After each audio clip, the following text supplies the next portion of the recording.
Hello everybody, it's Wyvern here with another bit of Total War, Warhammer 2, Quake Magic gameplay. This time around we are playing as the Skaven against the High Elves on the map Kelp and Coal Dust. And for this game I wanted to try out a bit of a just vanilla Skaven build, I suppose, or a Skaven build that doesn't rely on one of their gimmicks, because most of the builds I've kind of been demonstrating before this have usually centered up around massive death runners backed by a lot of shooting, and if it's a vanguard build, or really trying to rely on monsters and rat ogres and charging in with plague furnaces and screeching bells and doom wheels and all that sort of stuff, and just kind of backed by a bunch of Skaven slaves. So I wanted to try something a little different. We have an incredibly numerous army, 15,000 or 1,500, 33 troops. Let's get right down to business. For my lord, I did decide to bring Skrulk. He's still, in my opinion, one of, if not the most competitive lords for the Skaven. Both Liber Bubonicus and Rod of Corruption on him. I also brought Stand Your Ground, and I did bring a few different spells. I brought Bless with Filth, which is just a great spell. It applies poison to all the units in the AoE. I brought Wither, which is an armor debuff, and when overcast, it does actually get buffed to minus 60 armor, so it can be very, very potent. My hope is that it'll help me against heavily armored elven infantry. And then we do have Vermintide, which lets you spawn clan rats. Great little spell. And of course, Plague Rash, nice little debuff when you cast, and Aura of Pestilence, which AoE melee attack debuff is nice. It means your troops will survive just a little bit longer. My front line, alongside him, I did bring a Warlock Engineer. In case my opponent decided to bring some flying, this guy does have Howling Warp Gale to immobilize the flying unit, hopefully make it a little easier for my Night Runners to shoot it at it and pick at it a little bit, do some damage. And he does have Warp Stone Armor, so when he's in melee, he's going to be draining the HP, kind of Mortis Engine affecting all the units around him. Similarly, on the other flank, I do have the Plague Priest. He has a bonus against infantry, magical damage, causes contaminated, just really powerful that way. Also has an AoE effect, somewhat bigger than it's 40 instead of 30 meters like on the Engineer, but and he doesn't have to be in melee. But it's still pretty powerful. He has great armor, so he's going to be really resistant to high elf shooting, and of course then he does have a free pestilent breath he can cast every now and then, but he can only fire it in an AoE around his mount here, around the plague furnace. For my front line, I did decide to bring a mix of clan rats, Skaven slaves, and clan rats with shields, and on the other flank we do have some Skaven slave spears all the way on the flank just to get some spotting done. Basically, these guys are just there to soak up enemy arrows, because I assumed that would be a pretty big shooting line for my opponent, and then push in, tie the enemy down, and kind of dilute their attacks against my better units, who are in the second line. So in a very Skaven-y sort of manner, we've brought 3 units of Plague Monks. Behind that, these guys tear through any of the lighter armed infantry, and will still perform okay against the White Lines of Crace, especially when backed by the poison effects or that sort of stuff coming out from Lord Skrulk. More importantly, though, for Skaven, they have Frenzy and massive leadership, so they're going to stick around and fight almost to the end. Alongside them, we do have Plague Monk Censer Bearers, who are even more resilient, and they do, of course, have that contaminated effect. They have armor piercing. These guys are really powerful. They're very expensive, though, and that's the main reason you can't bring too many of them. Fortunately, though, I'm hoping to make use of those armor debuffs from Lord Skrulk, as well as these 2 units of Death Runners, to make my non-armor piercing troops do much better against the High Elves. And the Death Runners have a really cool ability. Unlike Armor Sundering, which is only minus 30, these guys actually have Weeping Blade, which is minus 50% armor. That's practically useless against lightly armored or unarmored troops, but against more heavily armored infantry, this is better than Armor Sundering, and for example, it does mean that if they hit these White Lions, they're down to 45 instead of 90 armor. Against the Dragon Princes that my opponent's got hidden somewhere here, they'll be knocking them down to 55 armor, which makes them much, much, much more manageable. And really, the main reason I put them here in the back is so that they could tie down enemy cavalry if they flank me, sort of like Skulkers, for example. In the front, we do have 3 units of Night Runners with slings, who are going to start poking away at my opponent shortly. These guys don't have stalks, so they're going to take fire, but they do have a physical resistance, and they're very wide, and the way they're deployed is very, very wide. So it's rather hard for. They don't tend to take that much damage from enemy projectile fire. And my hope is that these guys can kind of snipe away at enemy shooting, pick away at enemy flanks, especially at debuffed units and that sort of stuff. For my opponent, he did go with a rather interesting build. They're very melee-oriented, definitely. For his lord, he does have Tyrion, who's sitting over here on his mount. He does have, I do believe, all of his improvements. He does have Martial Prowess is free. Heart of Averlorn, though, which is great heal. Faint Interpost and Sunfang. So that just means he's going to be really, really brutal for me to deal with. Basically, very few of my units can actually cause any real harm to him in close quarters. And he's going to be able to annihilate squishy infantry with Sunfang. Just very, very powerful. Alongside him, he does have these Dragon Princes, who could be nasty. They're very hard to deal with, even for the armor-piercing units I do have, because they have physical resistance. And they have fairly high melee stats for a cavalry unit, thanks to Martial Mastery, which we have over here, which gives them huge melee attack and huge melee defense, plus crazy charge bonus. They're just devastating. Oh, my opponent does have an additional hero here, Lore Master of Hoeth, with Spirit Leech as well as Earthblood to heal up his troops. So a pretty cheap but effective caster lord who also has very high melee stats. This is one of the he actually has better stats, I do believe, than the High Elf Noble. He has a bonus against infantry, which is great against Skaven, and so he's really going to be able to lay the smack down. For example, you can even do dual scroll can do well against him. For my opponent's front line, it's a mix of White Lines of Krace with a single unit of Sword Masters of Hoeth here. These guys are fairly resistant to missiles, especially because they have decent armor and either a shield in the case of the Sword Masters or missile resistance in the case of the White Lines. In the back, there is a unit of Spearmen just to cover the rear, and then a reserve unit of Swordmasters, and then 2 units of Lothran Seaguard. And the Seaguard are unshielded, which is why I'm immediately opening fire on them with Night Runners. I haven't taken any losses, though a little bit of damage did come out from these guys. And I'm just immediately just pushing in, trying to get the engagement going, and really kind of hoping to whittle down, drain my opponent's troops, and do as much as I can that way. You can see I'm pulling these spears in. I'm trying to get these Night Runners out on the flank so they can start peppering away at these troops. And my opponent, of course, does immediately open fire on the Plague Monks, which is a good idea because the Plague Monks are much more dangerous than the Clan Rats.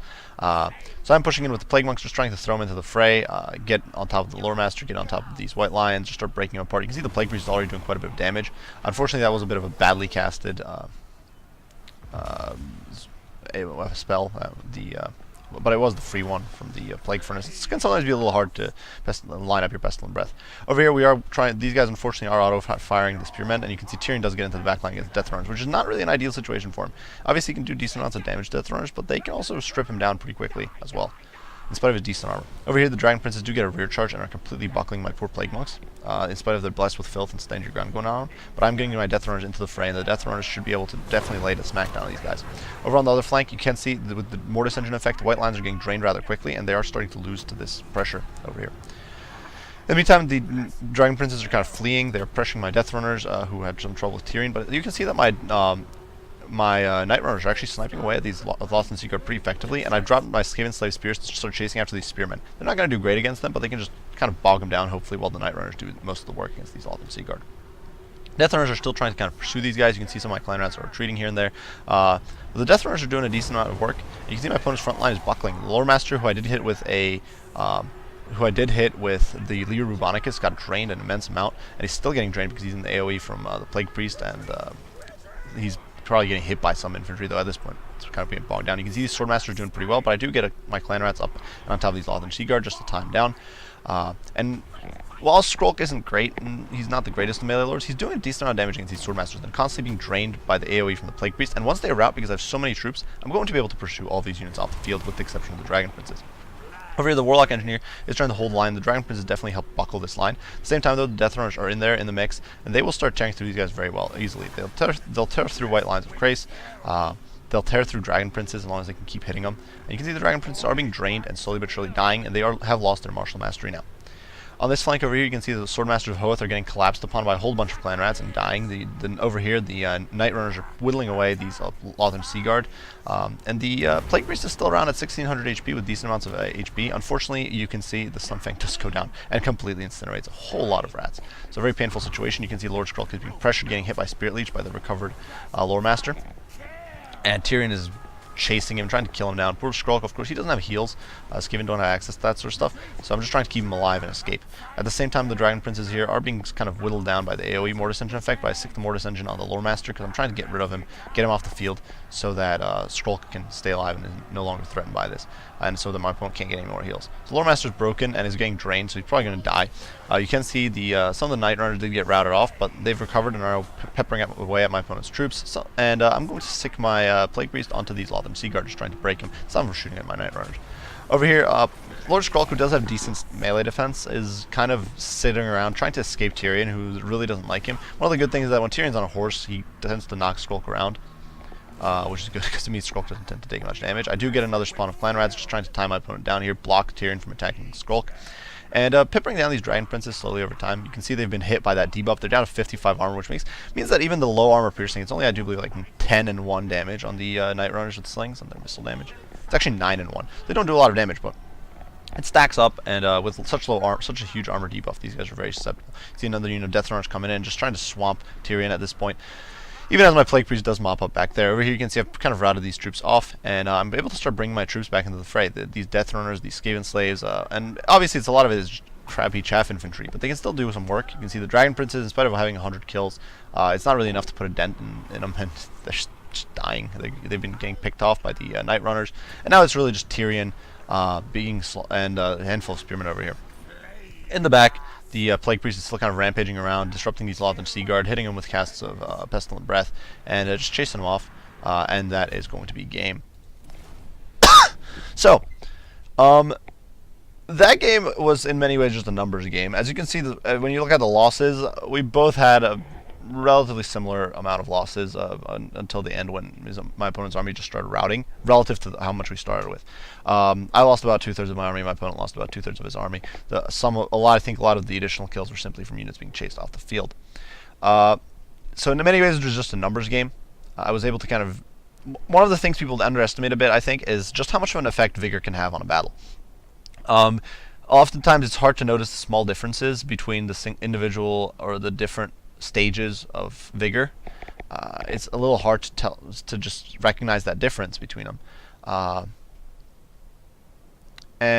it actually adds up, and especially if you compare a unit at full Vigor to a unit drained completely of all its Vigor, down to the lowest of the low, you realize just how much of a difference it can actually have on your battle performance. And I think that was a bit of a problem there for the High Elves, is that they just, even though they were doing really well at first, most of the units they were beating the snot out of were Skaven Slave Spears, Skaven Slaves, Clan Rats with shields, and then when the Plague Monks went in, except for the unit that got broken with a rear charge, they were kind of just able to beat down on the High Elf infantry. They're also being backed by all that HP draining from the Plague Priest, from the Warlock Engineer, and from Skrulk, and those Death Runners were really just a great reserve. In my opinion, Death Runners are a really nice unit that doesn't get utilized as much as they should. They do have Stalk, they have that 50% armor debuff, which against most factions do feel a decent amount of armor, makes them very, very potent. I also do believe they have a 30% physical resist, so they're really tanky. Against High Elves, they're actually a really good unit, because High Elves tend to have a lot of armor, and High Elves also don't tend to have much magic or magic damage.